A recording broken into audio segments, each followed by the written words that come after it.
Septième dimanche du temps ordinaire de l'année C. Quel bel évangile! Et je voudrais résumer tous les mystères que contient cet évangile. Alors, nous allons le lire ensemble. En ce temps-là, Jésus déclarait à ses disciples, « Je vous le dis à vous qui m'écoutez, aimez vos ennemis, faites du bien à ceux qui vous haïssent, souhaitez du bien à ceux qui vous maudissent, priez pour ceux qui vous calomnient. » Premier mystère, l'amour des ennemis. La question qu'on devrait se poser tout de suite, est-ce une donnée proprement chrétienne? Est-ce que c'est l'Évangile qui nous demande d'aimer nos ennemis? Bien sûr que non. La preuve, dans la première lecture, nous lisons ceci. Alors, Abishai dit à David, « Aujourd'hui, Dieu a livré ton ennemi entre tes mains. » Alors, que va faire David? Laisse-moi donc le clouer à terre avec sa propre lance d'un seul coup, et je n'aurai pas à m'y reprendre à deux fois. Mais David dit à Abishai, ne le tue pas, qui pourrait demeurer impuni après avoir porté la main sur celui qui a reçu l'onction du Seigneur. Premièrement, l'amour des ennemis, qui n'est pas une donnée chrétienne, par contre, qui va avoir une signification chrétienne, le mystère de l'amour des ennemis selon l'Évangile. Et ce mystère de l'amour des ennemis selon l'Évangile, nous l'avons résumé dans la lettre de Paul aux Romains, chapitre 5e, du verset 6 au verset 11. Je lis. « C'est en effet alors que nous étions sans force, c'est alors au temps fixé que le Christ est mort pour des impies.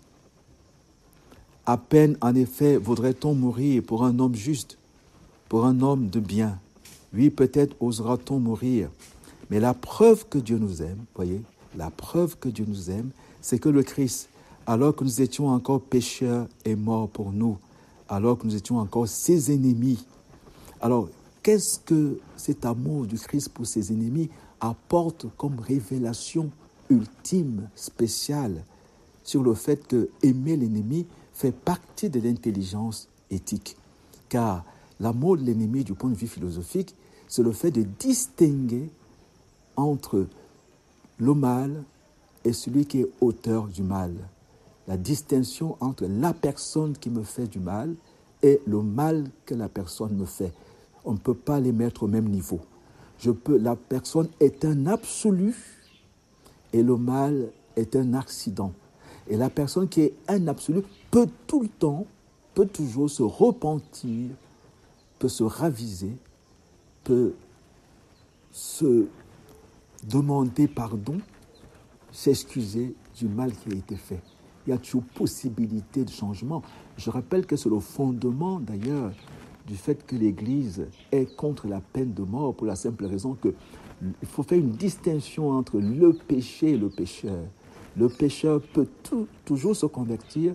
Il ne faut pas aimer le péché, mais on peut aimer le pécheur parce que le pécheur peut se raviser, le pécheur peut se convertir. Alors, Saint Paul poursuit. Combien plus, maintenant justifiés dans son sang, serons-nous par lui sauvés de la colère, si, étant ennemis, nous fûmes réconciliés à Dieu par la mort de son Fils, combien plus, une fois réconciliés, serons-nous sauvés par sa vie. Et pas seulement cela, mais nous nous glorifions en Dieu par notre Seigneur Jésus-Christ, par qui, dès à présent, nous avons obtenu la réconciliation, l'amour des ennemis. On va voir qu'il va avoir une signification chrétienne, le mystère de l'amour des ennemis du point de vue chrétien. Nous le verrons tout à l'heure. Poursuivons la lecture de l'Évangile. À celui qui te prend ton manteau, ne refuse pas ta tunique, donne à quiconque te demande, et à qui prend ton bien, ne le réclame pas. Là, nous avons le fait que la mesure de l'amour. La mesure de l'amour, c'est d'aimer sans mesure. La mesure de l'amour, c'est d'aimer sans mesure, disait saint Augustin et saint Bernard à sa suite. Poursuivons. Donc, deuxième mystère, la mesure de l'amour, c'est d'aimer sans mesure. D'ailleurs, à la fin de l'évangile, va nous le rappeler. C'est une mesure bien pleine, tassée, secouée, débordante, qui sera versée dans le pan de votre vêtement. Car la mesure dont vous vous servez pour les autres servira de mesure aussi pour vous. Alors, la question, comme pour le premier mystère, quelle est la dimension chrétienne de cette mesure? Quelle est la signification chrétienne du fait que l'amour est sans mesure? Qu'est-ce que cela signifie du point de vue chrétien? Poursuivons. Troisième mystère. Ce que vous voulez que les autres fassent pour vous, faites-le aussi pour eux. Ah, nous avons là la morale de Confucius, mais sous forme affirmative, dans la forme positive. Confucius disait, ne fais pas à autrui ce que tu ne voudrais pas qu'il te fasse. Alors, qu'est-ce qui change? Je peux ne rien faire de mal à quelqu'un, mais sans pour autant lui faire du bien.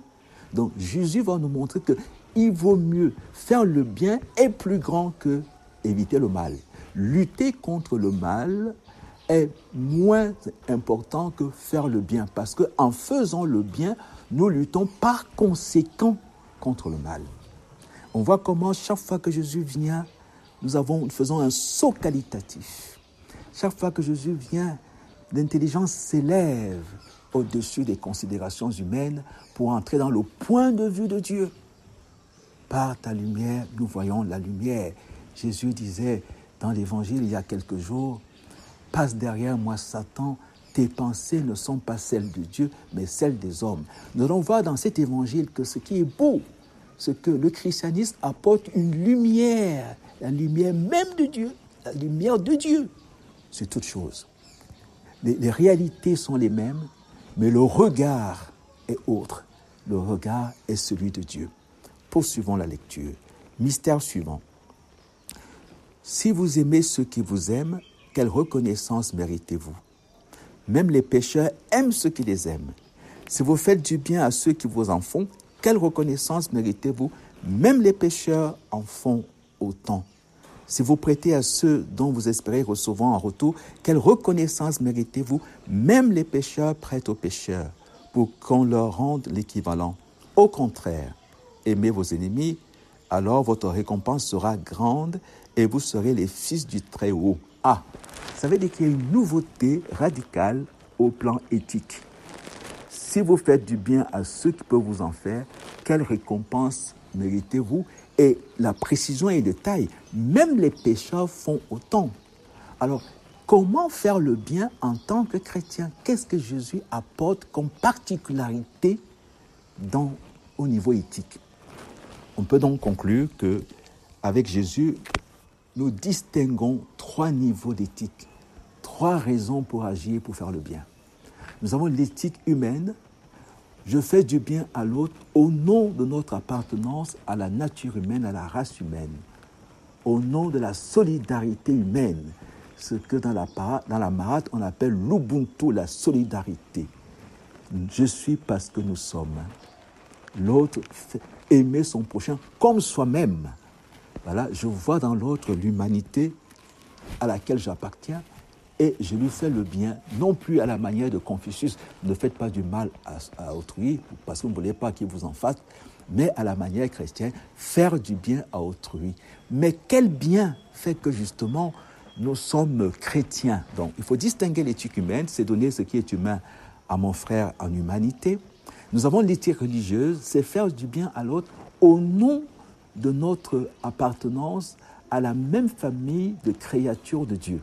Au nom de la religion, dont l'éthique religieuse, parce que l'autre est créé par Dieu comme moi, parce que nous sommes tous faits pour la contemplation de Dieu, pour parler comme tous les grands philosophes, Platon et Aristote et bien d'autres, étant donné que nous sommes faits pour contempler. Donc, je lui fais du bien parce qu'il est mon frère en religion, en Dieu, avec qui je partage la finalité ultime, qui est la contemplation de l'être premier.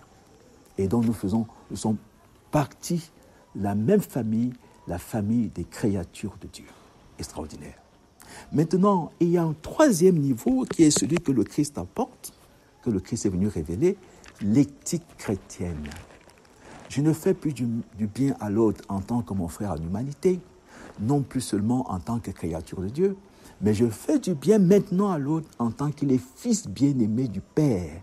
Car le Père a tant aimé le monde qu'il a donné son Fils unique. C'est ce que Jésus nous rappelle à la fin de l'évangile de Matthieu. J'avais faim, tu m'as donné à manger. J'avais soif, tu m'as donné à boire. J'étais un étranger, tu m'as accueilli. Nous faisons le bien au nom du salut que le Christ a apporté à l'humanité et qui a donné à l'homme une nouvelle dignité, la dignité de fils bien-aimé du Père. Donc, ce que je fais à l'autre, je le fais au Christ lui-même.